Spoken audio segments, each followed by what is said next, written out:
Les podcasts de Nouvelle Acropole France. Lecture symbolique et philosophique des mythes. Le voyage initiatique d'Ulysse. Une série en 14 épisodes hebdomadaires. Épisode 6. Les Lestrygons.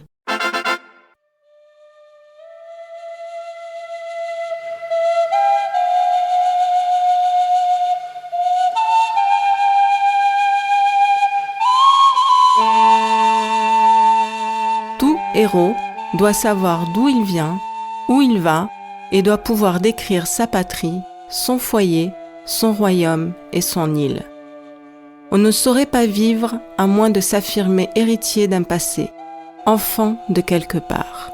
Homère, l'Odyssée.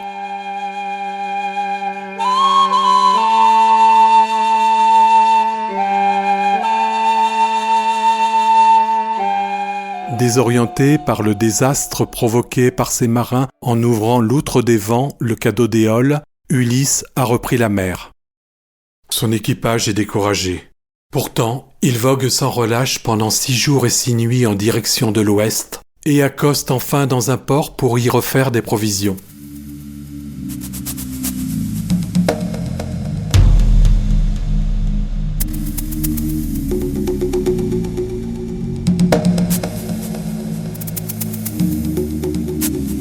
C'est un lieu étrange, encerclé de falaises.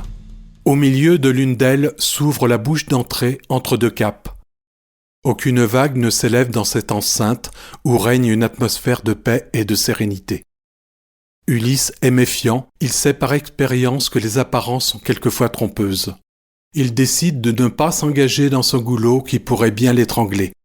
Il reste en dehors et accoste au pied de rochers. Notre héros a un pressentiment.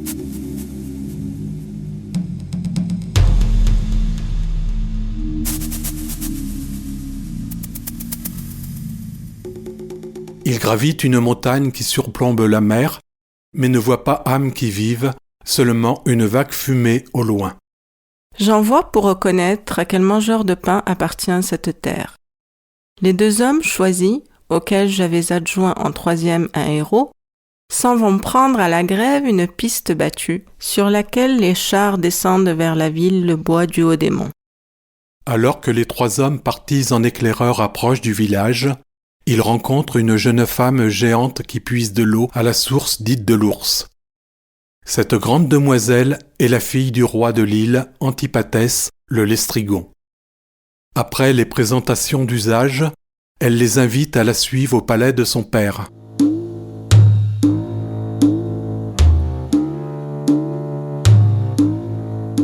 Dès leur arrivée, la reine appelle son époux qui se précipite sur les malheureux marins. Il arrive à en attraper un et le dévore. Les 2 autres ont à peine le temps de fuir alors qu'Antipathès sonne l'alarme. De toutes parts, les Lestrygons accourent à l'appel de leur roi.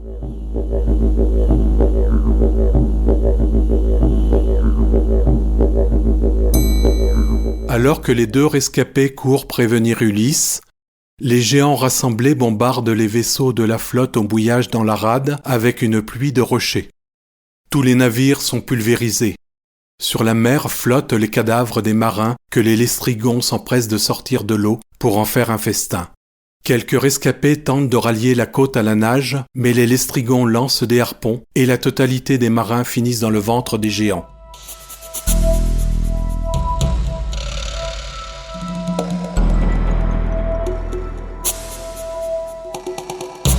Mais pendant qu'on se tue dans le fond de la rade, j'ai pris le glaive à pointe qui me battait la cuisse et j'ai tranché tout net le câble du navire à la proue azurée. J'active alors mes gens, j'ordonne à mes rameurs de forcer d'aviron si l'on veut s'en tirer. Ils voient sur eux la mort, ils poussent tous ensemble et font voler l'écume. Ô joie! Voici le large. Mon navire a doublé les 2 caps en surplomb, mais là-bas a péri le reste de l'escadre. Resté hors de la rade, le vaisseau d'Ulysse est sauvé. Il ne peut plus rien faire pour les équipages décimés et se résout à s'échapper en pleurant ses amis. De sa flotte, il ne reste plus que son propre vaisseau et son équipage déjà diminué par le Cyclope dans un épisode précédent. Nous reprenons la mer, l'âme navrée, contents d'échapper à la mort, mais pleurant les amis. Nous gagnons Aiaïe, une île qu'a choisie pour demeure Circé, la terrible déesse douée de voix humaine, Circé aux belles boucles, une sœur d'Aïétès aux perfides pensées. Ulysse place son vaisseau au mouillage près de la côte et débarque sur cette nouvelle île.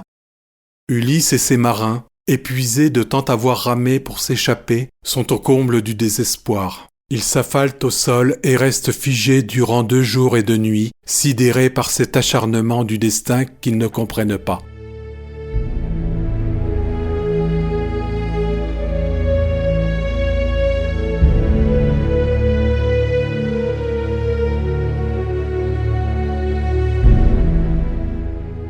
Partis de l'île d'Éole, proche de la Sicile, Ulysse et sa flotte ont fait de nouveau route vers le nord, comme dans l'épisode qui les conduisit depuis l'île des Lotophages au sud vers celle des Cyclopes. Dans les 2 cas, Ulysse doit se confronter à des géants anthropophages. Si la situation se représente, c'est certainement parce que l'épreuve des Cyclopes fut un échec.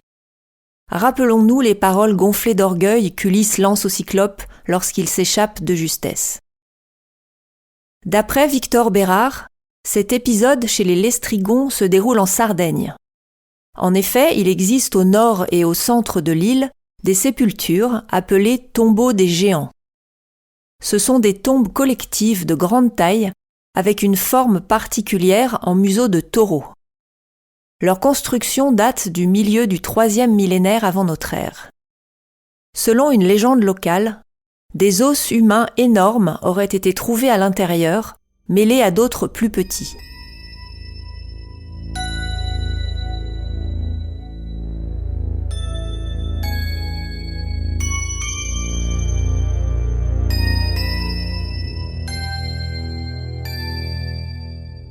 Dans la mythologie, les Lestrygons sont des descendants de Poséidon. Ils sont donc en rapport avec les géants atlantes préhumains, ancêtres antédiluviens des habitants de Poséidonis, la dernière île de l'Atlantide engloutie évoquée par Platon dans le Timée. Leur anthropophagie fait référence, comme pour les Cyclopes, à leur incapacité d'assumer la partie humaine de leur double nature. Ils sont destinés à devenir totalement humains, mais ce qui reste de leur animalité reprend le dessus. Homère indique leur localisation là où les chemins du jour croisent ceux de la nuit. Il s'agit donc bien d'un intermonde où cohabitent les phases obscures et lumineuses de la nature humaine.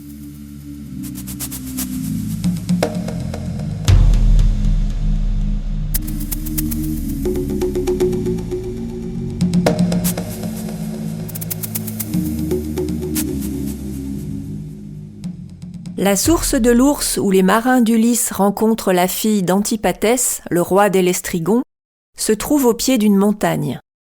Cette dernière est orientée vers l'est et a la forme d'un ours dressé sur ses pattes arrière qui regarde le lever de soleil.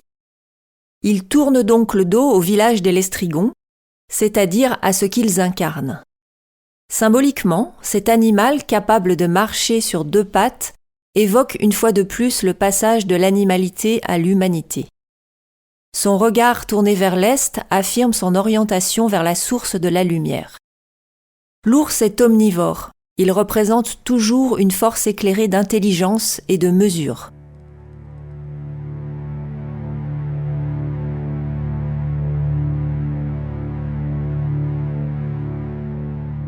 Dans son parcours initiatique, Ulysse est confronté à des limitations ou des empêchements. Chaque obstacle est une opportunité d'acquérir une nouvelle vertu.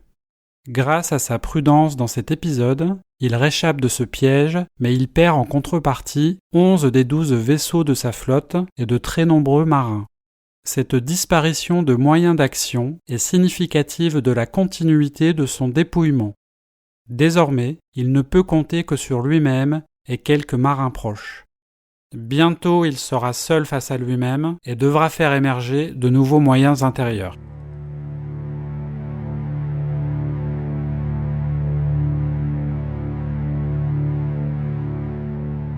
Ce guerrier toujours victorieux par le passé est encore une fois mis en échec par des forces qui le dépassent.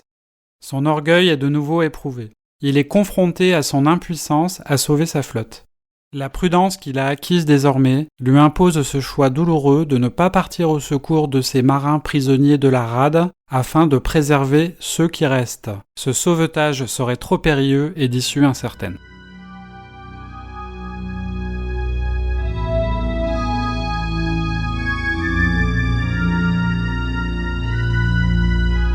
Dans le prochain épisode, Ulysse rencontre la belle Circé, enchanteresse et experte en drogues et poisons.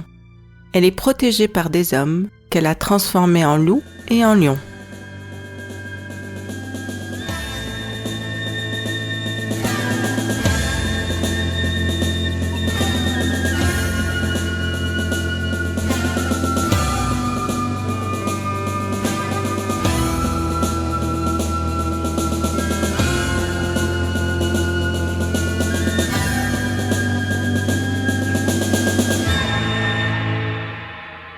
Série réalisée par les membres de l'école de philosophie Nouvelle Acropole de Lyon, musique originale du groupe Méluse.